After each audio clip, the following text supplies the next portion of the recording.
Hello বন্ধুরা, আমি আবারও চলে এসেছি তোমাদের সামনে নতুন ভিডিও নিয়ে। আশা করছি তোমরা সবাই ভালো আছো।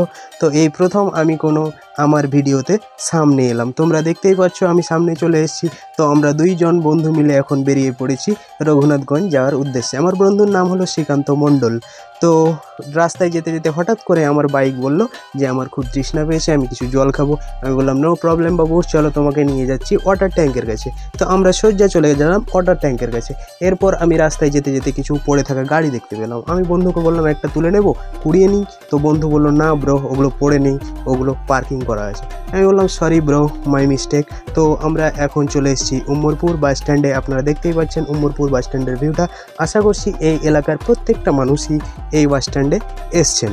এরপর আমরা মিয়াপুর ফ্লাইওভারে চলে গেছি। এই ফ্লাইওভার দিয়ে আমরা চলে যাব সোজা রঘুনাথগঞ্জে। তো আপনারা দেখতেই পাচ্ছেন আমরা এখন খড়খড়ি ব্রিজে।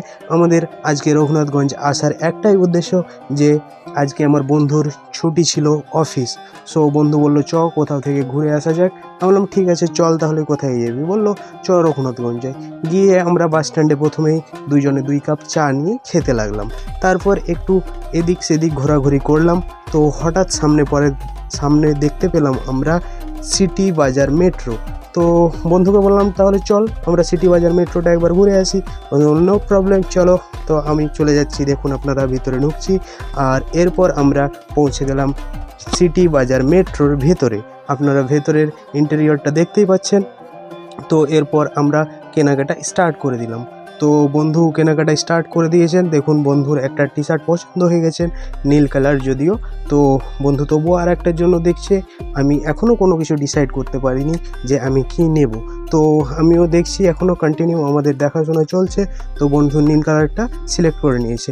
এরপর অনেক কনক্লুশনের পর আমরা সিলেক্ট করলাম যে আমরা দুজনে একই কালারের 2টো টি শার্ট নেব। এরপর আমরা ট্রায়াল রুমে গিয়ে সেটা ট্রায়াল করে আপনাদেরকে ছবির সামনে তুলে ধরলাম। এরপর বন্ধু বলল আমার ভাইপোর জন্য কিছু পাজল নিয়ে গেলে ভালো হতো। ঠিক আছে চল তাহলে ফার্স্ট ফ্লোরে। তো আমরা সোজা চলে গেলাম ফার্স্ট ফ্লোরে। এর ওপরেই আছে সেকেন্ড ফ্লোর, যেটা আছে লেডিজ সেকশন। যদিও আমাদের যাওয়ার ওখানে কোনো দরকার ছিল না, তাই আমরা ওখানে না গিয়ে সোজা নিচে চলে এলাম। নিচে এসেই আমরা কাউন্টার সেকশন চলে গেছি। কাউন্টার সেকশনে আমাদের বিল প্রায় কমপ্লিট হয়ে গেছে। এরপর আমরা বেরিয়ে পড়ব বাড়ি আসার উদ্দেশ্যে। তো আপনাদেরকে একবার নাইট ভিউটা দেখিয়ে দিই। এই দেখুন এই জায়গাটা নাইটে সুন্দর লাগছে, যদিও এটা ছিল আন্ডার কনস্ট্রাকশন, এটা এখনও কমপ্লিট হয়নি। তো এরপর আমি রাস্তায় আস্তে আস্তে হঠাৎ দেখতে পেলাম যে রঘুনাথগঞ্জে সুইগি স্টার্ট হয়েছে। এটা খুব ভালো, যারা ব্যাচেলার আছে বাইরে থাকে তাদের জন্য খুব ভালো। আমি যখন বাইরে থাকতাম তো তখন আমারও খুব ভালো হতো, আমি খাবার দাবার ওইখান থেকেই অর্ডার দিয়ে দিতাম। এরপর আমরা সোজা চলে আসছি বাড়ির দিকে। আশা করছি তোমাদেরকে ভিডিওটা খুব ভালো লাগলো। তো বন্ধুরা আবার দেখা হবে নেক্সট ভিডিওতে। Thank you for watching.